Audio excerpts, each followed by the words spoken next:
Non, papa, moi j'ai arrêté de parler de chasteté aux jeunes de ma génération parce que j'estime que ça sert à rien. J'ai voulu aider avec un message pareil, mais ça s'est retourné contre moi. Les gens ont commencé à me dire des choses, tout ça. Alors que c'est juste un frère saint qui essaie de vous faire comprendre un bail pour que vous puissiez réussir votre vie. T'as vu? Moi, je suis de cette génération-là où le sexe, c'est comme de l'eau à boire, t'as vu? Et quand tu regardes en même temps cette même génération, tu as des amis qui avaient tout pour réussir, qui ont tout pour réussir, mais qui sont à la même place que lorsqu'on sortait du lycée, qui devaient atteindre une certaine position, qui n'ont pas atteint parce que finalement ils sont devenus paresseux. Mais tu sais pourquoi ils sont devenus paresseux? Parce qu'ils n'ont plus de force. Beaucoup sont jeunes, mais ils n'ont plus de force. Aujourd'hui, les gens prennent des aphrodisiaques et tout. Ils sont jeunes, hein, même pas dans la vingtaine, mais ils prennent déjà des aphrodisiaques. Pourquoi? Parce qu'ils manquent de force même déjà. À cause de quoi? Parce qu'il a dilapidé sa force. Et quelqu'un qui n'a pas de force ne peut pas étudier. Quelqu'un qui n'a pas de force ne peut pas aller chercher du boulot. Tu ne peux pas travailler. Tu vas travailler avec quoi? C'est ta force qui est censée te faire travailler. Mais où est passée la force? Question. Chez les femmes.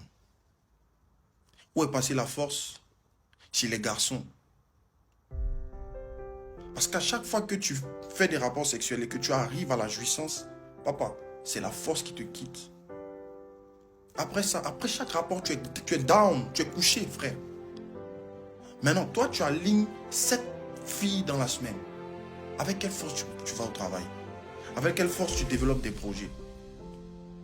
Prenons d'abord le plan physique, laissons d'abord le volet spirituel, parce que les gens ont vu que, ouais, nous, on veut venir faire le chrétien et tout. Non, physiquement parlant, un message rationnel. On est des hommes, on est intelligents. Aujourd'hui, beaucoup savent que ce qu'ils ont dépensé dans des rapports avec des filles à gauche, à droite, depuis leur jeunesse jusqu'à aujourd'hui, s'ils avaient gardé cet argent, aujourd'hui, ils auraient peut-être eu des immeubles et tout. La Bible dit, jeunes gens, vous êtes forts car vous avez vaincu le malin. Parce que quand on est jeune, on a la force même pour vaincre le diable, parce qu'on peut bouger. La force est où aujourd'hui?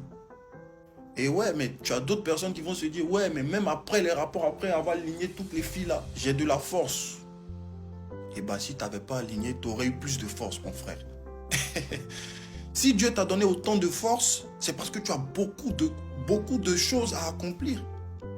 Tout compte fait, tu diminues la force. Dieu t'a donné 100% de force pour accomplir une tâche de 100% parce que Dieu ne fait rien au hasard. La Bible dit que Dieu fait toutes choses pour un but. Donc, il sait pourquoi il t'a donné autant de force parce qu'il sait quelle mission, quelle tâche tu es amené à accomplir. Donc, quand toi, tu alignes les filles dans la semaine, c'est clair que la force a diminué. Donc, tu as perdu la force que Dieu t'a donnée pour accomplir la mission pour laquelle il t'a donné autant de force. Je ne sais pas si tu comprends ce que je veux dire. Donc, au final, tu perds. Et certains pensent que du jour au lendemain, ça va, ils vont arrêter. Non, je vais arrêter. Écoute, mon frère. La Bible dit celui qui se livre au péché devient esclave du péché. Ça veut dire à un moment donné, c'est plus toi qui choisis, papa. C'est le péché qui choisit pour toi. Demandez à ceux qui sont dans la masturbation. C'est comme si tu es un zombie. C'est le péché qui te dit, ok, masturbe-toi, masturbe-toi. Tu es dans l'impudicité, tu es fatigué. Mais le péché te dit, appelle la fille, appelle la fille. Frère, soyons humbles. Cherchons Dieu. Moi, je regarde ma vie d'aujourd'hui, je regarde 5 ans en arrière, frère. C'est dit que c'était pas possible d'atteindre ce niveau. J'ai laissé des potes, hein. J'ai laissé des personnes pour me convertir. On était ensemble dans la même galère et tout. Mais aujourd'hui, certains parmi eux, frère, c'est la même position. C'est la même position. On parle en connaissance de cause, papa. Et tant que tu ne prends pas conscience que tu as besoin de Dieu pour te sortir de là, parce que c'est le seul, la Bible dit, si le Fils vous affranchit, vous serez réellement libre. La Bible dit, voici l'agneau de Dieu qui ôte le péché du monde. Tu as essayé pendant longtemps par ta propre force. Tu n'as pas réussi, sois humble. Essaie Jésus.